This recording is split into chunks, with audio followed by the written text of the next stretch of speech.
Any inquiry, anything? Sir अस्सलाम वालेकुम। लड़कियां कितनी हैं? सर टोटल 13 है सर अभी। कोई 13। तो नौरीन कुछ पूछना चाहती है, बोलो नौरीन। जी अस्सलाम वालेकुम सर। वालेकुम सलाम।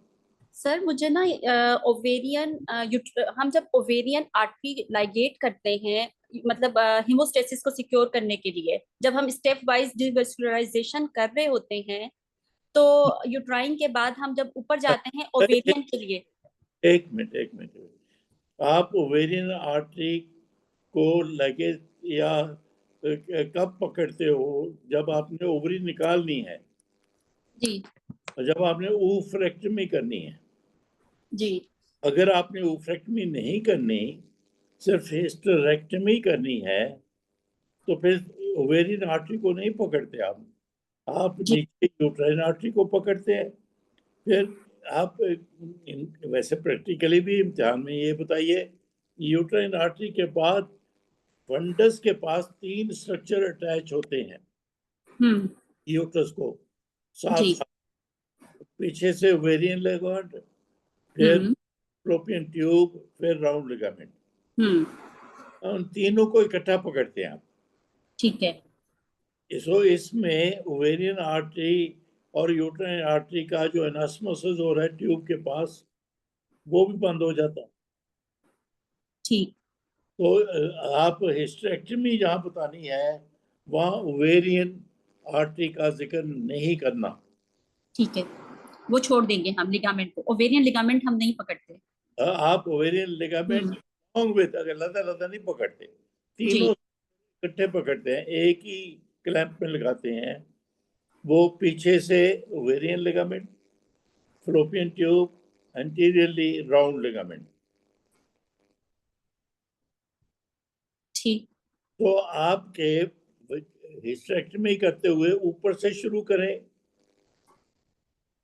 तो पहले ये 3 स्ट्रक्चर, फिर यूट्राइन आर्टरी, और फिर फॉर्निक्स, लेफ्ट फॉर्निक्स और राइट फॉर्निक्स। ये नीचे से शुरू करें तो वजाइना को यूटेरोसेक्टल बाद, वजाइना को डिसाइड करने के बाद एंटीरियर और पोस्टीरियर। नंबर 1 कार्डिनल लिगामेंट,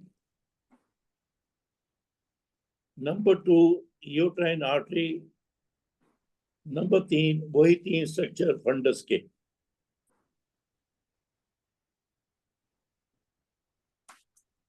तो इसमें ओवेरियन का नाम नहीं लेना। आप ओवेरियन को आर्टरी को उस वक्त पकड़ेंगे जब आपने ओफ्रेक्टमी करनी है, या ओवरी को भी इसके साथ रिमूव करना है। और सर अगर हमने छोड़ना है तो हमें सिर्फ दो चीजों को पकड़ना है, एक राउंड लिगामेंट और एक सस्पेंसरी लिगामेंट ना। मतलब अगर ओवरी को जनरली हम सेव करते हैं, जब सेव करते हैं तो फिर ये 3 नाम लेने हैं, ऊपर से नीचे या नीचे से ऊपर। ठीक है। एब्डोमिनल हिस्टेरेक्टमी कर रहे हैं तो ऊपर से नीचे के पहले दोनों तरफ बायलैटरल तीनों स्ट्रक्चर पकड़ूंगी एक ही क्लैंप में। उसके बाद यूट्राइन आर्टरी राइट और लेफ्ट। उसके बाद left fornix and right fornix, बस यूट्रस बार। अगर नीचे से करना है, नीचे से पहले एंटीरियरली वजाइना और ब्लैडर को हम डिसाइड करेंगे अवे फ्रॉम द यूट्रस, और यूट्रोवेसिकल पाउच को लेंगे पेरिटोनियम में। दूसरी तरफ posteriorly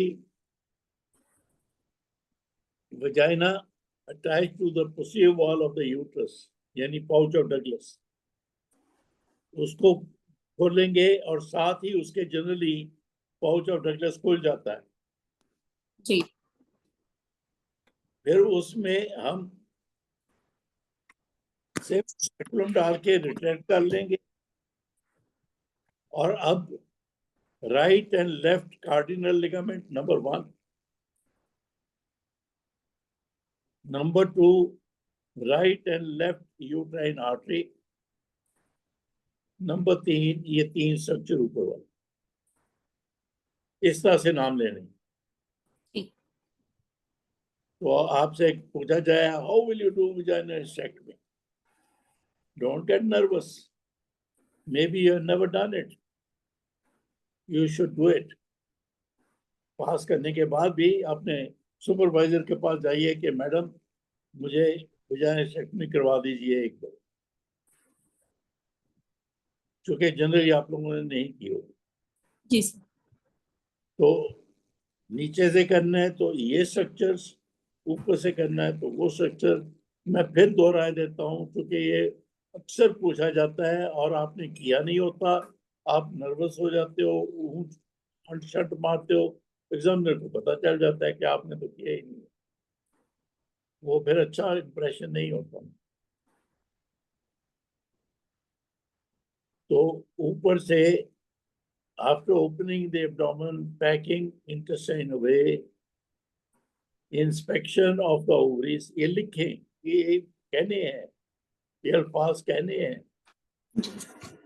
After inspection of the ovaries, if I decide to do only hysterectomy, पहला स्टेप ऊपर के 3 स्ट्रक्चर पकड़ूंगा। दूसरा, अब मैं चूंकि वो स्टेप्स ऑफ हिस्टेक्टमी बोल रहा हूँ, दूसरा स्टेप है ब्लैडर को डिसेक्ट करेंगे जैसे सिजेरियन सेक्शन में करते हैं।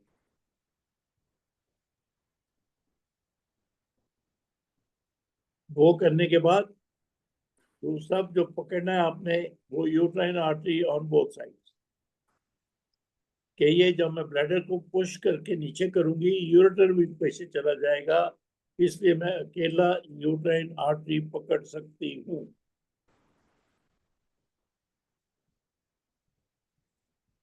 तो दोनों तरफ की यूट्राइन आर्टरी पकड़ ली, फिर राइट और लेफ्ट फॉर्निक्स पकड़ लिया, खुल गया वजाइना, यूट्रस एंटीरियर पोस्टीरियर थोड़ी सी अटैच होती है, वो काट के निकाल दी, बस हिस्टेक्टमी हो गई। फिर क्लोजर, ये तो एब्डोमिनल हिस्टेक्टमी हो गई। जी। हाँ, अलबत्ता शुरू में जो आपने पूछा, अगर after inspection I feel ovaries are not healthy या one of them is not healthy, फिर उसका है जो आपने पहले बोला था, उसके मैं पहले ओवेरियन आर्टरी पकड़ूंगी लेटरल टू द ओवरी, उसके बाद बाकी वही हो जाएंगे। ठीक। ठीक हो गया?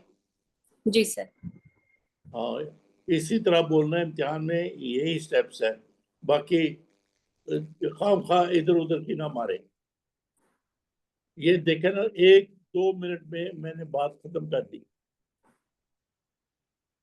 कि madam after opening abdomen may be transverse penicillin और वर्टिकल, जो भी आप कहें, I'll pack intestine, inspect का लफ्ज वो कहना, inspect uterus and ovaries. If your ovaries look healthy, I decide to leave ovaries behind. पहला स्टेप होगा ऊपर के 3 स्ट्रक्चर, दूसरा स्टेप होगा dissection of the bladder away from the uterus, जैसा आप सिजेरियन सेक्शन में करते हैं। उसके बाद दूसरा स्टेप है, इसको दूसरा या तीसरा कह लीजिए, uterine artery on both sides.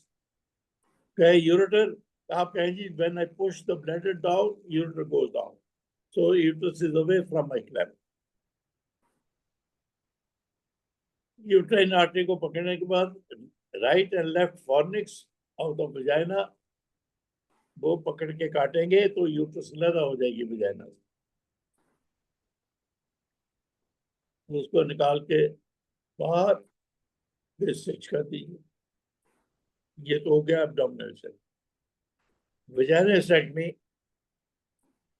After catheterisation EUA, ये कहनी है I'll catch cervix with 2 valsellums, दोनों एंटीरियर लिप और पोस्टीरियर लिप, ताकि यूट्रस अपनी पोजीशन में रहे। अगर आप एक पकड़ के खींचेंगे वो टिल्ट हो जाएगी, इसलिए 2। उसके बाद I'll make incision, आप चाहे सर्कुलर बना दीजिए चाहे लदा लदा बना दीजिए, but I'll make incision around the uterus to separate vagina anteriorly and posteriorly. When I push vagina up, anteriorly bladder also goes up. Anterior pouch, utero-vesical pouch, उसको anterior कह दीजिए, वो विजिबल हो जाएगा, उसको पकड़ के घूरना। फिर इसी तरह posterior, I'll push, pouch और डगलस खुल जाएगा। जनरली यूट्रोसेक्रल लिगामेंट कार्डिनल के साथ ही पकड़ा जाता है। अगर वो बहुत ज्यादा, मैं कंफ्यूज नहीं करना चाहता, जब पाउच और डगलस खुल जाएगा उसमें स्पेक्ट्रम डाल के रिट्रेक्ट कर लूंगी। पहले cardinal ligaments on both sides, number 1 ये पकड़ के लैगेट कर दूंगी। Number 2 step, uterine artery visible हो जाएगी, वो दोनों तरफ पकड़ लूंगी, लैगेट कर दूंगी। नंबर 3 ऊपर के 3 structure, fundus will be visible, दोनों साइड से मैं पकड़ लूंगी, स्टिच कर दूंगी। यूट्रस बाहर, पेरिटोनियम को बंद करके फिर जो भी आपने करना, वजाइना को बंद करें। जो ये मैंने 2-3 दफा ये दोहराए हैं, क्योंकि इसलिए दोहराए हैं, आपने पूछ लिया है, वो तो एक वजह थी, लेकिन इम्तिहान में अक्सर ये पूछे जाते हैं स्टेप्स ऑफ हिस्टेरेक्टमी। आपने चूंकि बहुत 1-2 हिस्टेरेक्टमी एब्डोमिनल की होती है, वजाइनल की नहीं होती, आप एकदम से नर्वस हो जाते हैं, ये तो मैंने किया नहीं, अब पूछो क्या बताऊं। और वो जो ऑपरेटिव गायनेकोलॉजी में पढ़ा है वो लंबा चौड़ा लिखा होता है,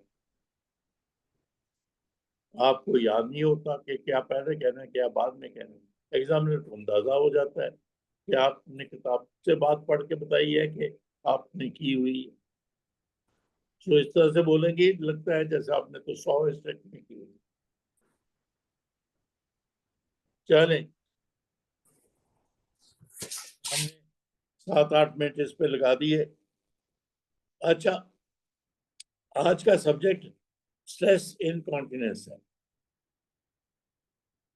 इसको और मैं थोड़ा सा बड़ा डायलेट करने के लिए कह दूं, आज का सब्जेक्ट है इनकॉन्टिनेंस, स्ट्रेस को भी था।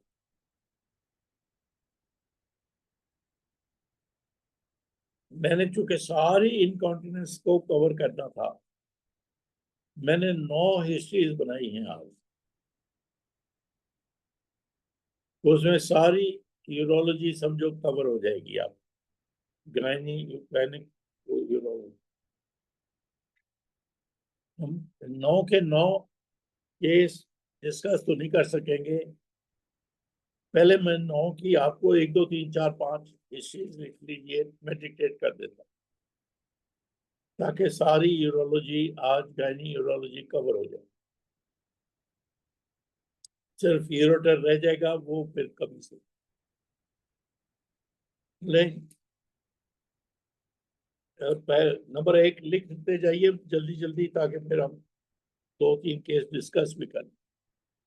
पहला पेशेंट है age 35, gravida 3 para 3, last child birth 1 साल पहले,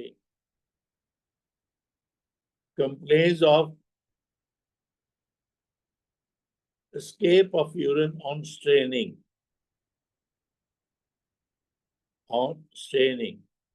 खांसी करूं, जोर लगाओ तो पेशाब निकल जाता है।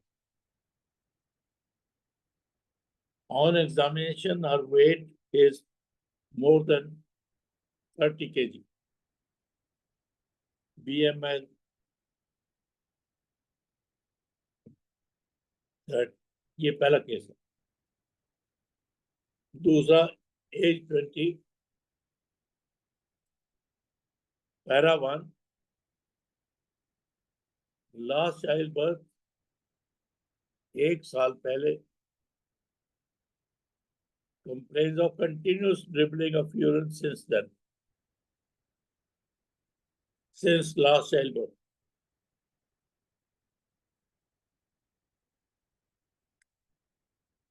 तीसरा as 40, para 3, last childbirth 5 years ago.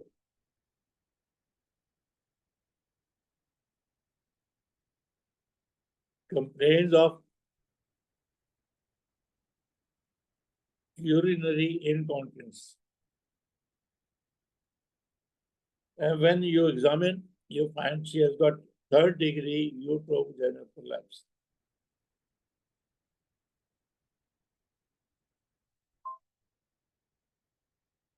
चौथा एज 35,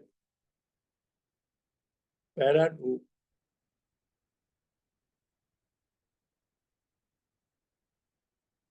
है vaginal repair for uterovaginal prolapse 1 year ago, but she has come back, escape of urine on straining, stress incontinence.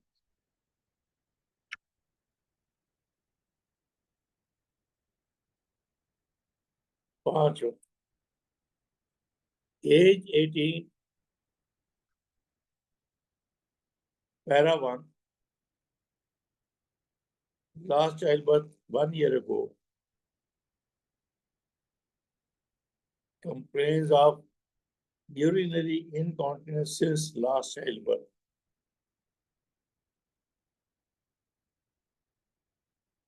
अगला as 50,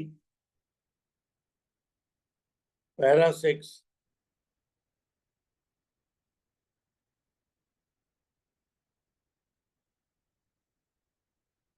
complains of irregular vaginal bleeding and leakage of urine.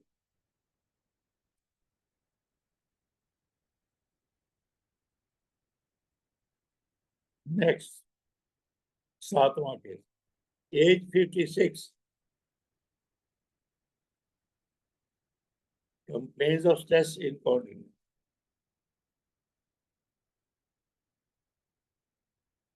On examination, she has got 2nd degree uterovaginal prolapse. Number 8, age 35, para 4, all cesarean section, 4 cesarean section.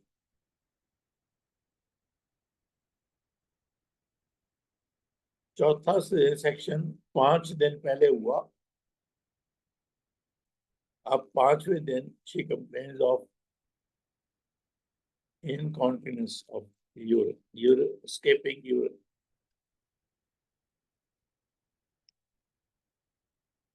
नवा case last, age 40,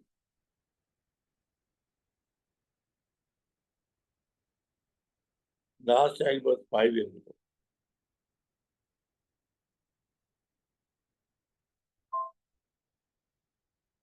She complains of urge incontinence.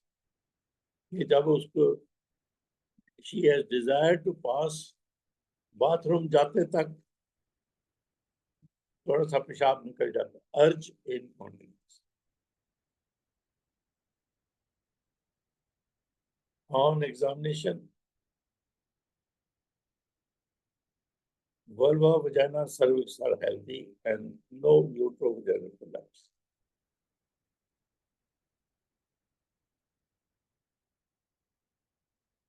चलें, ये हो गया। अगर ये सारे आप बार बार कर लेंगे, यूरो गायनेकोलॉजी आपकी तकरीबन इस वाई यूरोटानिक इंजरी के सारा कवर हो जाएगा।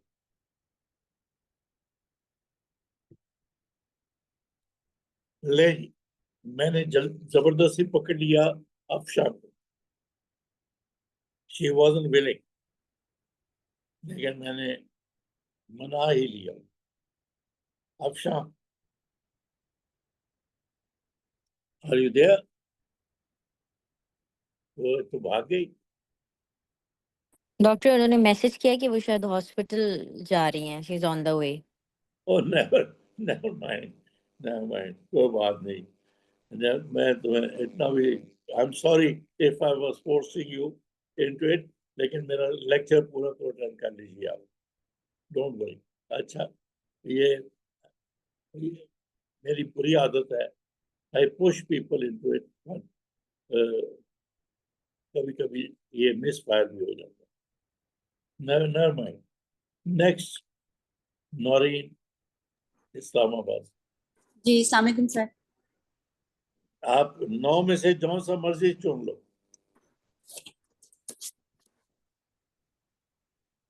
सर 9 में से जो सी मर्जी आप कहो, नहीं तो नंबर 1 ले लेते हैं। जी सर, नंबर 1 से ही चलती हूँ। चलो जी, मैं दोहराता हूँ। Patient age 35, gravida 3 para 3, last child birth 1 साल पहले, और she complains of straining pay, escape of urine, और जनरल फिजिकल एग्जामिनेशन पे उसका BMI 30+। जी सर।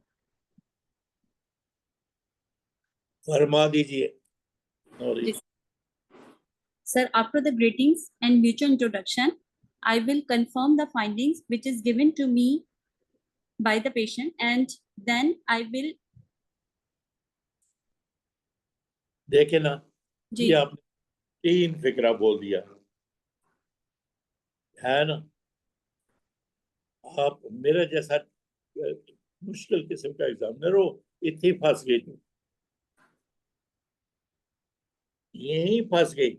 वो कहेगा how will you confirm that urine escapes of straining. सीधा पहला ही सवाल आपके लिए ये हो गया। अब कहना I confirm the findings given to me, उनमें से information। एक फाइंडिंग ये है कि यूरिन एस्केप्स ऑन स्ट्रेनिंग।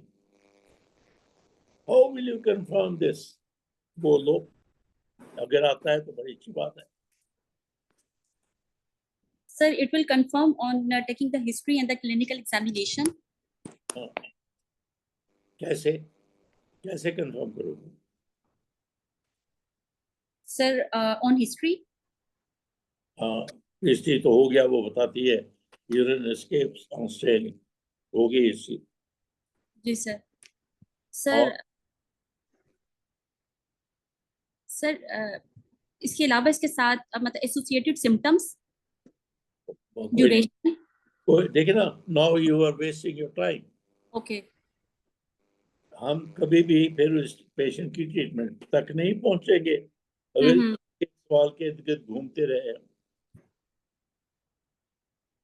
मैं बता देता हूँ sir ji.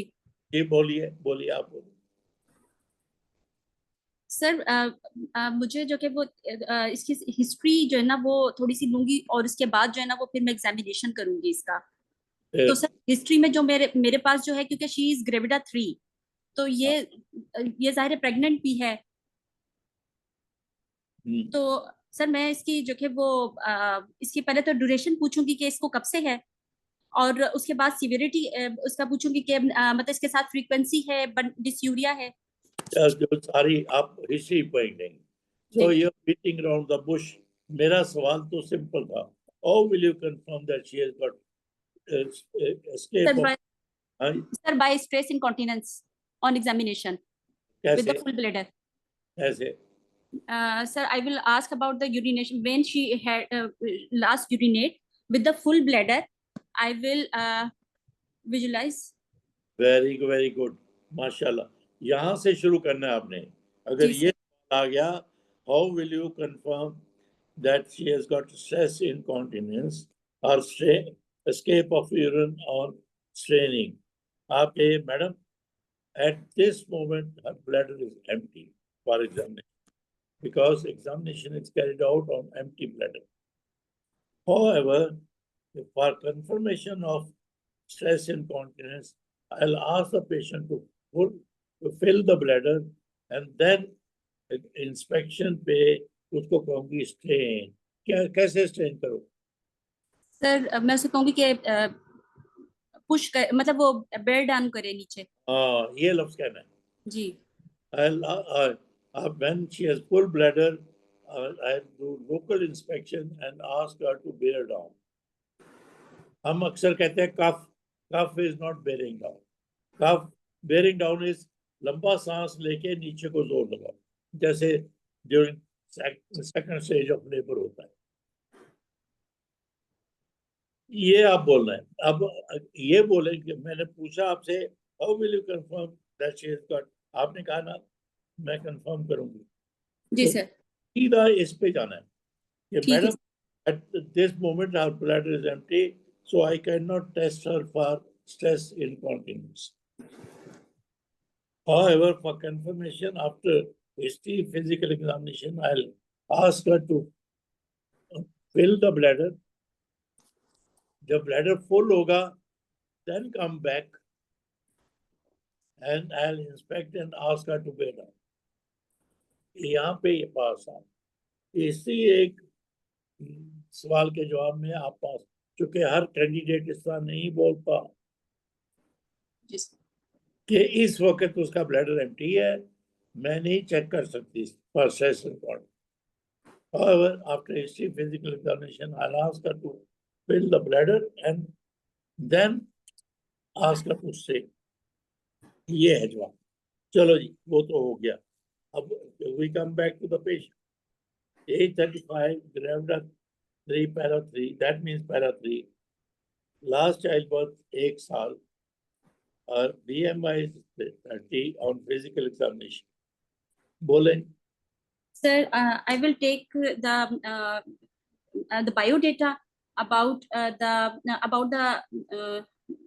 the mode of the deliveries and the last menstrual period, regularity of the cycle, and the blood group, and then I will inquire about onset, duration of the complaint, and also associated symptoms, frequency, dysuria, any burning micturition, is the leakage is continuous or on the log or the cuff or on straining, and also ask about any other complaint of urge or the urge incontinence and the nocturia, and then I will inquire about how much her quality of life is affected.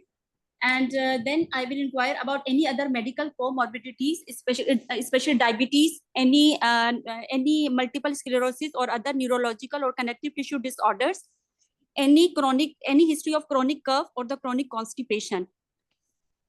And then I will ask about that, and if she is taking any medication, I will review her medication, especially the antipsychotic or the hypertensive, any alpha anticholinergic medications, and or anti-epileptic medications if she is taking. And then I will ask about if she is gravida 3, then the pregnancy specific questions. No, sorry, मैं gravida 3 कह के उसको काट दिया, para 3. Okay sir, ठीक है, फिर मेरी प्रेगनेंसी आउट हो गई सर। मेरे बस drug allergy history and the personal history of the smoking and the alcohol. Good, चलते जाइए। जी sir, then I will do the general physical examination. I will do on examination, I will do the general physical examination, and then the abdominal examination to rule out any mass in abdomen or any tenderness in the lower abdomen. And then I will ask about when she passed the last urine, is the bladder is full. Then I will go for the vulvovaginal examination. I will check the anatomy of the vulva vagina. Any excoriation is seen or no, seen on the perineal skin, and any deficient perineum, and then I will ask about then I will ask my patient to bear down, and then I will check the urine is continent or not. If the urine is continent, then I will check the I will do the Bonni's test. You will check what? Sir, I will do the Bonni's test. आपने बोला if the patient is continent. Ji sir. Incontinent. If Sorry, incontinent. Yes. Yes. Incontinent. If incontinence is noted, then I will do the Bonni's test or the Marshall test. Good. And sir, वो explain तो करने की जरूरत है test को, क्या कि Bonni's test मैं कैसे करूंगी और Marshall test. एग्जाम में पूछे तो फिर बताइए. Okay. And then I will I want to check her bimanual examination. I will do the bimanual examination. So I will ask my patient to urinate, and after the urination I will further I will do the per speculum examination. ठीक, वो तो पहले पेशाब करके आई है ना, तो आती ही टेबल पे उस वक्त है जब हर गायनिक पेशेंट जो है पेशाब करती है फिर आती है. चलो ठीक हो गया, आपने दरमियान में भी कर लिया, कोई बात नहीं. सर वो स्ट्रेस इनकॉन्टिनेंस चेक करने के लिए हमने ब्लैडर फिल करवाया था, तो फिर आप बायमैनुअल जी करने के बाद ठीक हो गया. जी चलो सर बस बायमैनुअल एग्जामिनेशन पे मेरा जो फोकस होगा वो विजाइनल वॉल की इलास्टिसिटी और उसके अलावा जो है वो पेरिनियल मसल की कॉन्ट्रैक्टिलिटी चेक करूंगी, लिबर्टर इनाई मसल और uterine mobility, position, any adnexal pathology. हो गया, सब हो गया. चलो आगे. Sir, then I will do the investigation. The investigation is the baseline investigation, and then the specific examination. The urine RE is important. Is there may be the chance of the infection. So I will rule out the urinary tract infection. If yes, then I will send the culture, and then I will the specific investigation. I want to know about her pelvic and the ultrasound of KUB. Ultrasound specific investigation हमने कह के ultrasound बोल दिया. Ultrasound for what? Oh, sir, ultrasound for the any pelvic pathology and the KUB, kidney, ureter, bladder. एक हो गया. जी sir. इसके बाद bladder diary if she has. नहीं, यहाँ पे एक नाम लेना है specific. Ultrasound for what? Ultrasound for KUB and the pelvic pathology. वो तो हो गया. जी सर. सर फिर bladder diary. Specially residual urine. जी सर, रेजिडुअल यूरिन. ये लफ्ज बोलना. जी सर. चलो. And sir bladder diary if available. ये तो फिर आप आ गई मैनेजमेंट पे आ गई ना. जी सर. सिर्फ अल्ट्रासाउंड किया उसका और यूरिन एनी इन्फेक्शन, दो टेस्ट किया. जी सर. एक आपने बोला यूरिन फॉर एनी इन्फेक्शन. जी सर. Ultrasound for residual. बस ये. जी सर. इससे पहले बोनी टेस्ट बोला था. जी sir. Sir bladder diary if available. अब वो तो फिर इंस्ट्रक्शन आ गई ना. जी sir. I'll ask her to maintain bladder diary. And sir, other baseline investigation to check her control on her medical conditions like the diabetes है तो sugar मैं करवा के देख लूंगी. और अदर baseline कह रही वो ठीक हो गया, वो हो गया. आपने ठीक बोला बाबा. देखा एग्जामिनर ने पूछ दिया और क्या करोगी, तो आप समझती हैं दो बातें करके तो ये तो काम हो गया, मुझे कुछ और भी करनी चाहिए. अगर एग्जामिनर पूछे कुछ और, आप कहिए मैडम अल्ट्रासाउंड का रोल रेजिडुअल यूरिन तक है, और खुद ही कह दीजिए इस केस में सीटी, एमआरआई, एक्सरे कोई रोल नहीं. ये लफ्ज बोल दीजिए, ठीक। सीटी, एमआरआई वगैरह वगैरह वगैरह, और स्पेशल इन्वेस्टिगेशन का, और इवन यूरोगायनेकोलॉजी की फ्लोमेट्री, सिस्टोमेट्री, सिस्टोस्कोपी, उनका भी कोई रोल नहीं। ये बोल दिया, आपके 6 की बजाय 7 नंबर होंगे इस केस में। हम अभी ट्रीटमेंट तक पहुंचे भी नहीं, जी सर। क्योंकि ये बात आप सब याद रखिए, पेशेंट ऑफ स्ट्रेस इनकॉन्टिनेंस, उनमें ये स्पेशल यूरोगायनेकोलॉजी की इन्वेस्टिगेशन है, उनका कोई रोल नहीं है, ना ही इमेजेस का कोई, सीटी, एमआरआई, किसी का कोई रोल नहीं है। सिर्फ आपके rule out inspection, demonstrate stress incontinence, then provide treatment. मैंने नहीं बोला क्या ट्रीटमेंट, देन प्रोवाइड ट्रीटमेंट। आप इस पेशेंट में क्या ट्रीटमेंट दें? Sir first lifestyle modification is her BMI is 35, so But- I will, जी sir, so Yes, I will, जी sir, I will encourage her to reduce her weight, good, and sir, pelvic floor exercises with the help of the physiotherapist. excellent. So don't jump at surgery. जी sir. माशाल्लाह माशाल्लाह, नौरीन, तुम तो बहुत खूब, तो तुम डर रही थी फेल हो, तो मैं तुम्हें बहुत खूब बोल रहा हूँ। Don't jump at सर्जरी के, इसका पता नहीं क्या क्या नाम लेंगी आप, मुझे तो नाम भी नहीं आते वो हैं, तो इसका टीबीटी, मार्शल मार्केटिंग, पता है क्या नाम बोलेंगे आप ना। इस पेशेंट में क्योंकि मैंने कह दिया इसका वजन ज्यादा है, बीएमआई ज्यादा है, तो आपने उस पर गौर करना है कि उसका वजन रिड्यूस करूंगी, पेल्विक फ्लोर एक्सरसाइज दूंगी, और ब्लैडर की कंटेंट दूंगी, और दैट्स ऑल, दैट्स ऑल। आपने जो किसी और कैंडिडेट ने नहीं बोला था, हिस्ट्री में आपने उसका न्यूरोलॉजिकल एपिलेप्सी वगैरह का भी जिक्र किया, न्यूरोलॉजिकल डिसऑर्डर को एक्सक्लूड करो। अगर वो होगा, फिर वो नर्वस सिस्टम की जो दवाइयां हैं, न्यूरोलॉक्सिन, वो होंगे। वेरी वेरी गुड, माशाल्लाह माशाल्लाह। कहाँ की ट्रेनिंग हो तुम, मॉर्निंग सर कराची से लेडी डफरिन हॉस्पिटल, है? Lady Dufferin hospital Karachi. अच्छा, मैं तो इस्लामाबाद से था। सर वो फिर शादी के बाद इस्लामाबाद चली गई, ट्रेनिंग सारी मेरी कंप्लीट वहां से हुई है। लेडी डफरन में फ्रेडी सेटना काम करता रहा सारी उम्र, अब उसका बेटा भी वही काम करता है।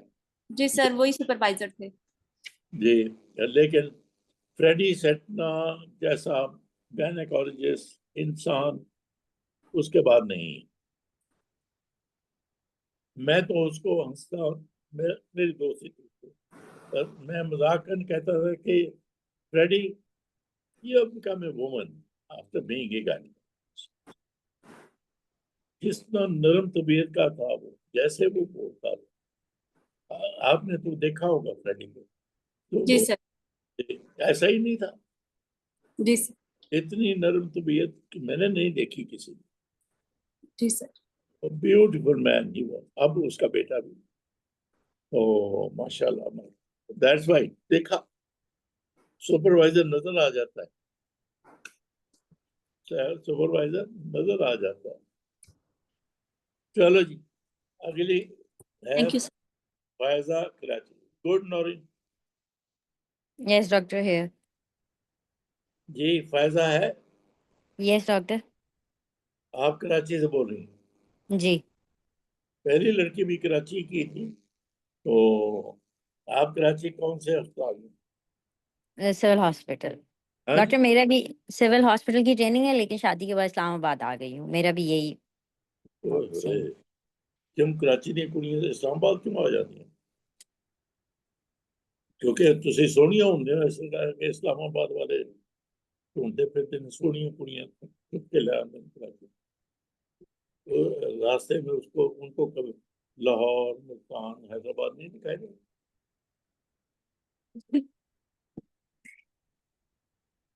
चलो जी, फैजा, तुमने यस सर। कौन सा केस पिकअप किया? सर मैं केस 3 कर लूँ। 40 years old, para 3, last born, 5 years, complaint of urinary incontinence. On examination, 3rd degree UV prolapse. And urinary incontinence. You're good at logic. Okay. So after mutual introduction and मैं एक minute आपको warm कर दूं थोड़ा सा। फैजा, जी ये एक tricky question, okay पहले वार्म कर दिया, ट्रिकी क्वेश्चन। चलो चलो should okay sir, should I proceed? यही शुरू आप ही का। Okay, so after mutual introduction and confirming the biographic details and data, first I will start with the history, that for how long she has the complaint of urinary incontinence, duration of the complaint, is it associated with what is the frequency, how many times she has to go to the urine, does urine leaks anytime during going to the washroom, and she has to go to the for urination during night times, and what is the problem with her dribbling, any issue with her during passing of the urine, poor stream, and also I will then ask her about the complaint of burning micturition and fever and lower abdominal pain. And also I'll ask her about the water intake throughout the day, any coffee or tea intake, excessive coffee and tea intake. Also I'll ask her about the quality of life, that how much it has disturbed her quality of life and her sexual activity. And also I'll ask her about the complaint of does she has any complaint of something coming down below, bearing something coming out of vagina or not. If yes, then again for how long she has that complaint, and then I'll ask her about the history of her childbirths, para 3, normal vaginal deliveries or sections, and was there prolonged labor, good size baby, and any other causes like history of chronic cough, constipation, any mass in the abdomen. And after ruling out all these causes and asking about significant medical and surgical history and allergic history, now I'll move to the examination. Okay. Now, on coming to the examination, first I will do the general physical examination, including vitals and BMI, and thyroid and breast examination. Now I will see the relevant para-abdominal examination for any scar marks, for any mass in the abdomen, for any tenderness in the lumbar or pelvic region. And then after that I will ask my patient to fill her bladder. Once her bladder is filled, now I will do perineal examination, will ask her to bear down to check for stress incontinence, and once after checking her stress incontinence, I'll ask her to empty her bladder, and will do her vulvo-vaginal examination, health of the vulva vagina, and then we'll see for the mass coming out of the vagina. We'll check for any discharge or any bleeding, and then do the grading of the prolapse, and after palpation and degree of the prolapse, now I will reduce the prolapse and do bimanual examination to check the uterus for any tenderness and adnexa for any pathology. And after that, I will move to the my investigations. आपके ख्याल से इस patient का differential diagnosis है क्या? Doctor, इस पे तो एग्जामिनेशन पे मुझे केस में दिया हुआ है कि it's a 3rd degree UV prolapse. बिल्कुल तो बिल्कुल डिफरेंशियल्स में प्रोलैप्स हो गया, सिस्टोसील हो गई, जी। and it could be a mixed urinary, patient came with the incontinence, so mixed urinary incontinence के symptoms, overactive bladder हो सकता है साथ में. ओवर एक्टिव ब्लड, ठीक। और इसका UTI हो सकता है, हाँ, और UTI UTI and ठीक है, yes और and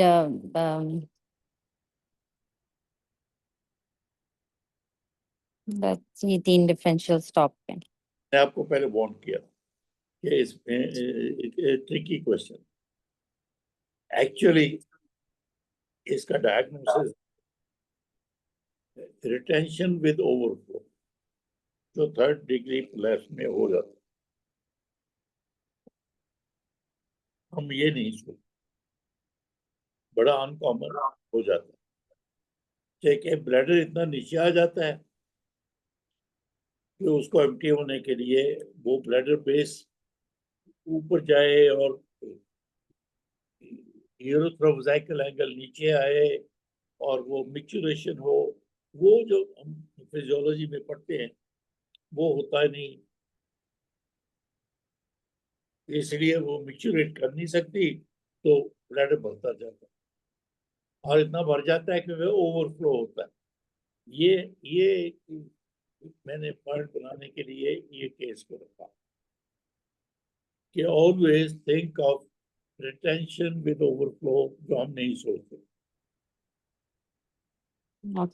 आपने सारा कुछ सही किया, पॉसिबिलिटी है क्योंकि आपने सही किया कि in spite of missing the diagnosis you will pass, क्योंकि आपने सही बातें की सब कुछ, लेकिन आपका डायग्नोसिस सही नहीं, पॉसिबिलिटी आपको पास कर देंगे क्योंकि आपने सही बातें की हुई, लेकिन पॉसिबिलिटी है, पक्की बात नहीं। जो इमेच्योर एग्जामिनर होता है वो आपको नहीं पास करेगा, जो मेच्योर है सीनियर एग्जामिनर वो पास करेगा, क्योंकि उसने देखा आपने सही बातें सोची है। So many times we miss the diagnosis.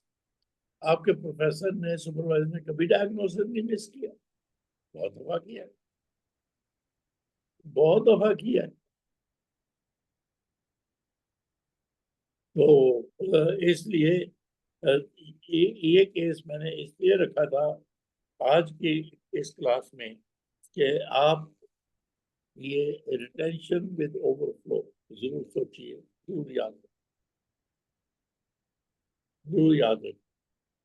अब चूंकि उसको रिटेंशन विद ओवरफ्लो है, तो आप मुझे ये मैंने डायग्नोसिस बता दिया आपको। अब फायद साहब मुझे बताइए, how will you manage this patient? We have made the diagnosis, कैसे Okay. मतलब वेरी सिंपल, उसको कहा पेशाब करके आओ, वो कर रहा है, ये वो ओवरफ्लो है ना, वापस आइए तो ब्लैडर उसी तरह भरा हुआ है, आपको पर एब्डोमेन भी फील होता है, अल्ट्रासाउंड से कंफर्म भी हो गया, अल्ट्रासाउंड से कंफर्म भी हो गया कि आफ्टर मिक्चुरेशन अल्ट्रासाउंड से भरा हुआ ब्लैडर वहां नजर आ रहा है। How will you manage this? It is a case Uh, tension with overflow. Doctor, in this case, then I will treat the cause, which is basically prolapse, which is causing the issue. How will you treat So, this? so this the patient is 40 years old. So I will ask her if, her fertility desires and uterus preserving condition. So I'll give her option of sacrohysteropaxy. Pessary No, sacrohysteropaxy. है? अच्छा, वो चलो, मतलब ये है कि आप फौरन उसको 3rd डिग्री यूट्रोजन प्रोलैप्स की वजाइनोस्टेक्टमी रिपेयर या हिस्टेक्टमी के बगैर रिपेयर करनी नहीं चल पड़ेगी। इस पेशेंट को हम कैथेटराइज करेंगे, पोलिस कैथेटर, ताकि ब्लैडर डीकम्प्रेस होके diffuser muscle of the bladder को आदत पड़े, क्योंकि ओवरस्ट्रेच मसल तो फिर फंक्शन नहीं करता ना। सो फॉर 4 to 6 वीक्स हम उसको पोलिस कैथेटर डालेंगे और ये 3rd डिग्री यूट्रोजन प्रोलैप्स की को रिड्यूस करके उसके में पेस्ट्री डाल दें। फिर 6 हफ्ते बाद हम उसको रीइवेलुएट करेंगे, और अगर डिट्रूजल का एक्शन आ गया है वापस, तो फिर अब वजाइनल प्रोलैप्स की वजह से वो एक्यूट रिटेंशन थी, इसका how will you treat in this patient, ये 6 हफ्ते बाद। Now her symptoms has improved after pessary. हाँ, तो फिर क्या करें? So now I'll give her options to continue the pessary, or she wants a definitive treatment. You will give her a choice. Yes. ये बोले आपने फाइनल बोल दिया, कंटिन्यू विद ना। After 6 weeks to 8 weeks, I will review the case and give her a choice, either to continue with pessary or to have surgical procedure or operation for third degree equivalent. वो क्या होगा surgical? Definitive surgical option, if she wants to preserve her uterus, would be hysteropexy. And if she doesn't want to preserve the uterus, then we will go for vaginal hysterectomy. So, mashallah, you're good. So, I'll give her a choice whether she wants to preserve her uterus or get rid of uterus. If she wishes to get rid of her uterus, I'll do vaginal hysterectomy and anterior posterior repair. Full stop. But if Yes. she wants to preserve her uterus, फिर वो हिस्टोपैक्सी हो सकती है। Yes. So let's summarize your case. Okay. In this case, it is a case of a retention with overflow. How will you treat this patient? Okay, so after counseling and telling her about the diagnosis, I will first catheterize my patient and will put the pessary and will call her. Catheterize with Foley's catheter. ये लफ्ज बोले। Catheterize का मतलब तो ये भी होता है in and out. Okay, I will keep her on indwelling catheter for 6 weeks and will insert a vaginal pessary, and after that I'll call her for follow up and ask for the symptoms, improvement of her symptoms. Symptom तो होंगी नहीं ना, continuous drain हो रहा है, तो इसलिए I'll ask her to come back after 6 weeks or even longer. Yes. To give rest to detrusor of the urinary bladder. Yes. फिर रिव्यू करो, फिर आगे चलो, खत्म करो जल्दी से। ठीक है, on follow up then I'll if her symptoms are now improved, then I'll give her 2 choices, rather to continue with the pessary, or if she wants a definitive treatment, then I'll give her surgical options depending on her desire to keep her uterus. If she wants to preserve her uterus, then I'll do sacrohysteropexy, and if she doesn't want to preserve her uterus, then vaginal hysterectomy with anterior and posterior repair will be done. Very good, माशाल्लाह, that's the way. चलो जी, अब आखिरी Thank you, doctor. Hamna from Multan है। जी sir. आपने कौन सा case select किया? Sir ये जो आपने 6 नंबर पे एक बताया ना, 60 years old, para 6। 50-year-old para 6, ये करेगी आप? चलो ठीक है। Bleeding and leakage of urine. Urinary leakage जी। सर जी बोलिए, पहले बोल दीजिए, मैं बोल देता हूँ। Age 50, para 6, complains of urinary leakage and irregular vaginal bleeding. जी sir. Sir, after mutual introduction and rapport building, I will take the missing demographic details from the patient. I will ask her about her occupational status, educational status, since how long she has been menopausal, and as she is para 6, I will ask her about her last child born and mode of delivery. Then I will take the focused history of the presenting complaint, that is irregular bleeding and leakage.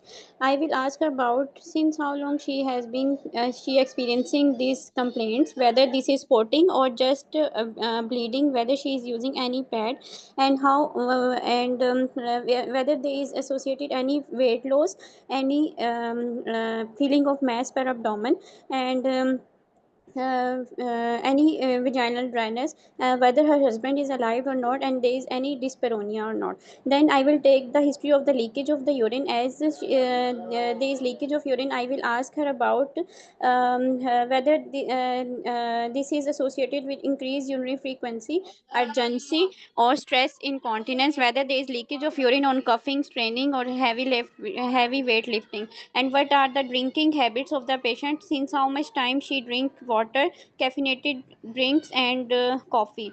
Then I will ask her about her last previous obstetrical history, whether what was the mode of deliveries, and weight of the baby, and duration of the labor, any instrumental delivery or perineal repair, or any previous history of perineal surgery. Then I will ask her about her past gynecological history, and personal and socio-economic history, and previous history of drug allergy, and what treatment she has been done for these complaints up till now. आप And एक minute में रोको। Gynaecological history में specially क्या पूछेंगे आप? आपने हम लिया, आगे चलिए। Ji sir, in the gynecological history, I will ask her about any previous history of irregular cycles, and any whether she is up to date with her cervical smear, and whether she has used any previous form any contraception or not. माशाल्लाह, आज तुम लोग, मैं ऐसी नहीं तारीफ कर रहा, वाकई बहुत अच्छी। हम ना तो मुल्तान से हो, जी सर। निश्चय से हो? जी सर।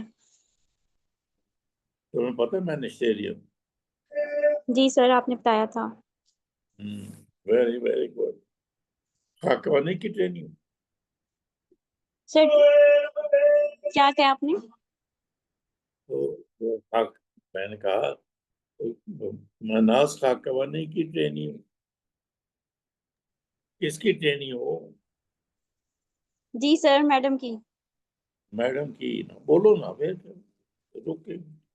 वेरी गुड, माशाल्लाह। ये देखना, हम आज डिस्कस कर रहे हैं यूरिनरी लीकेज, स्ट्रेस इनकॉन्टिनेंस या इनकॉन्टिनेंस। ये पेशेंट है, उसको यूरिनरी इनकॉन्टिनेंस है। अब में से अक्सर गायब हो जाते यूरिन के दिखे। जो अब 2 केसेस हमने किए हैं, वही बातें करते whereas इस पेशेंट में एज 50, irregular vaginal bleeding, हमारा पहला डायग्नोसिस ये सर्विक्स, ये एंडोमेट्रियम होना चाहिए,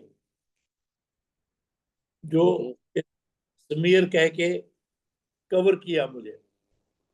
और जो ही इन्होंने स्मीयर का नाम लिया तो मैंने इसको पास कर दिया। Because when she says smear, it means she is concerned this patient could have CA cervix और इसी तरह सी एंडोमेट्रियम। तो आप इस पॉइंट को इम्प्रेस करने के लिए आपके पास ये यूरिनरी लीकेज है, तो उसमें वो स्ट्रेस इनकॉन्टिनेंस वगैरह वगैरह और इर्रेगुलर वजाइनल ब्लीडिंग को भूल ही जाओ, क्योंकि यूरिन का लीकेज आपको नजर आया और उसी में फंस गए, उसी की बातें करने लगे। तभी मैंने इस बच्ची को इतनी मुबारकबाद दी कि हम पहले 2 केस हमने यूरिन लीकेज के ही किए, इसमें भी है कंप्लेंट यूरिन लीकेज। सो हमारा माइंड सेट जो है लीकेज की तरफ है। लेकिन उसके साथ इस पेशेंट में एज 50, इर्रेगुलर वजाइनल ब्लीडिंग। पहला डायग्नोसिस आपका सीए सर्विक्स, सीए एंडोमेट्रियम होगा, फिर कुछ और सोचेंगे। इन्होंने यही पूछा, अभी तो लीकेज की तरफ पहुंची ही नहीं है, सिर्फ ड्रिंकिंग हैबिट्स वगैरह वाला पूछा। लेकिन मैंने पास कर दिया,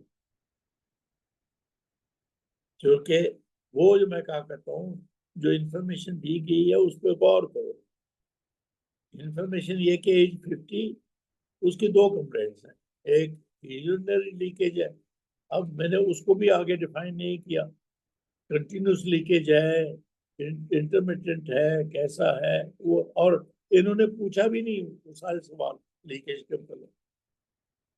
फिर भी मैंने जंप करके इसको पास किया, क्योंकि इन्होंने गौर फरमाया इर्रेगुलर वजाइनल ब्लीडिंग एज 50 पे। सो पूरी हिस्ट्री आपने गौर करना है। अब अगर उसको ये सर्विक्स है एडवांस, इन्वेडिंग ब्लैडर, ये वो स्टेज 4, तो फिर हम उसका मैनेजमेंट बताएंगे। स्टेज 4 ये सर्विस की क्या मैनेजमेंट, वो बताएंगे, वो डिस्कस करेंगे, ना कि यूरिन के पीछे घूमते रहे, बाद में एग्जामिनर के कि उसको तो ये सर्विस है, धड़ाम से आप नीचे गिर पड़ते। सो हर दफा मैं ये कहता हूँ, पूरी हिस्ट्री पे गौर फरमाइए। यहाँ आज लीकेज की बात हो रही थी, इन्होंने लीकेज की अभी हिस्ट्री ली भी नहीं है पूरी तरह, हम वहां तक पहुंचे भी नहीं।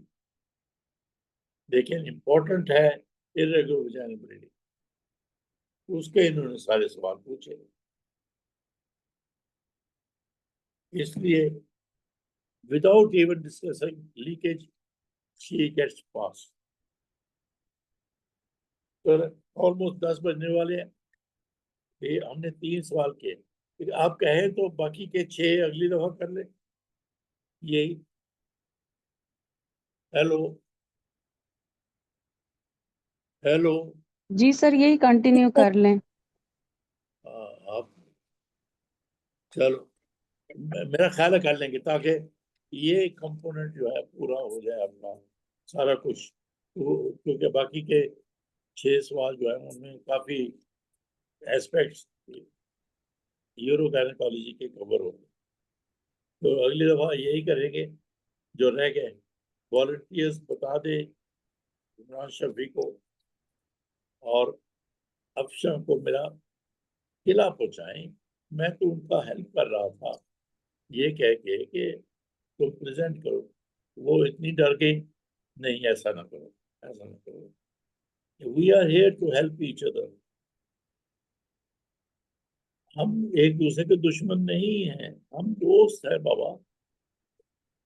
अगर मैं आपको फेल कहता हूँ, वो दोस्ती है आपके साथ, इसलिए कहता हूँ ताकि आपकी वो वीकनेस जो है कवर हो जाए, आप उससे बाहर निकल आए।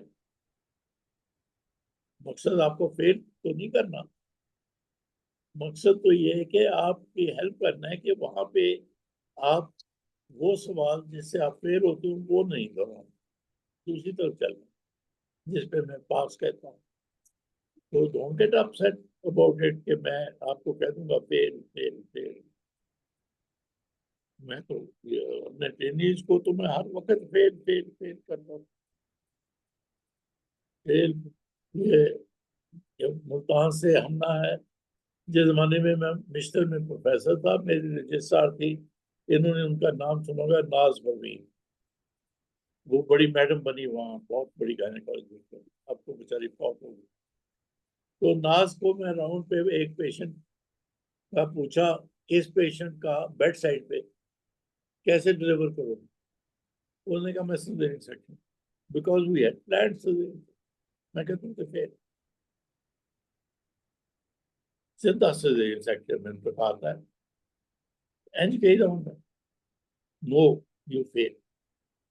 खैर अगले दिन उसी बेड पे फिर आए, मैंने कहा नाज इसको कैसे डिलीवर करोगे, कि इसकी इंडक्शन करूंगी और डिलीवर करूंगी। मैं कहा फिर जब मैंने वो पठानी थी, बड़ी अच्छी बच्ची, तो जब वो मैं दोबारा उसको कहा, जब उसने मुझे इंडक्शन डिलीवरी का, मैंने कहा फिर, तो वो बेड साइड से चलने लगी, दूर जाने लगी। मैं कहा कितना जा रही है इतना, मुझे आके कहती है सर थोड़ा तो दीन मानी कोई नहीं, मैं सैक्शन कहां ते फेल, इंडक्शन कहां ते फेल, तुसी ते फेल तुले होए, मैं थोड़ा ना की गल करनी। नहीं, सीधा सेक्शन कहना भी फेल था, सीधा इंडक्शन कहना भी फेल था। पहले बोलो because everything is under control, CT is okay, इसलिए इसका फलां तारीख को इंडक्शन करो, या all these parameters they are not right, इसलिए इलेक्टिव सेक्शन करो। ऐसा बोलो, पहले रीजंस बोलो, पहले सीधा सेक्शन मत बोलो, पहले ये कहो कि because 1 2 3 hence I'll do section, because 1 2 3 CTG ठीक है, पैरामीटर ठीक है, साइज ठीक है, लाइकट ठीक है, एरा ठीक है, वारा ठीक है, no CPD, hence I'll do induction, पहले बिशप स्कोर फिर इंडक्शन। अब एक लड़की सेक्शन करके आई है, वो भी पास, एक लड़की इंडक्शन करके आई है, सेम केस, वो भी पास, दोनों पास, क्योंकि दोनों ने विद रीजंस कहा है, विद रीजंस कहा। So when you answer, always say with reason. Because of 1 2 3 I do this, because of 1 2 3 I do that। ये आदत डाली अपने जवाब को सब कि क्यों सेक्शन, क्यों डिलीवरी, क्यों इंडक्शन। उसकी अगर सेम पेशेंट दोनों पास, प्रोवाइडेड दे गिव रीजंस, दोनों फेल। अगर कोई कहती है सीधा ही सेक्शन, सीधा ही इंडक्शन, दोनों fail without reasons. So whenever you कि इसका क्या करोगी, वजाइनेक्टमी रिपेयर फेल, पहले बोलो बिकॉज इसका 3rd degree uterovaginal prolapse is causing retention of urine, hence she needs management of this 3rd degree uveitis prolapse. I will discuss with the patient whether she wants to save her uterus, वो जो बोला इन्होंने वो करूंगी, plus repair. she wants to sacrifice her uterus, get rid of it, then vaginectomy and repair। पहले वजह वो।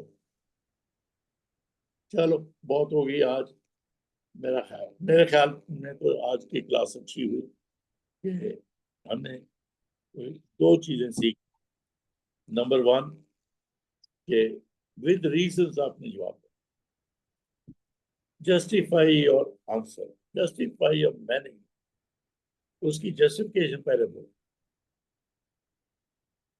Because this I'll do section, because this I will do vaginectomy। बस मैं बेच नंबर तो हाँ जी, हाँ आपसे बात कर रही है किसी से कर नहीं?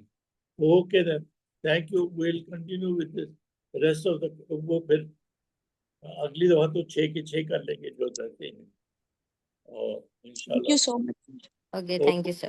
Thank you, sir. Thank you, sir. Thank you, sir. Thank you. Thank you sir आज की क्लास कैसी थी वैसे?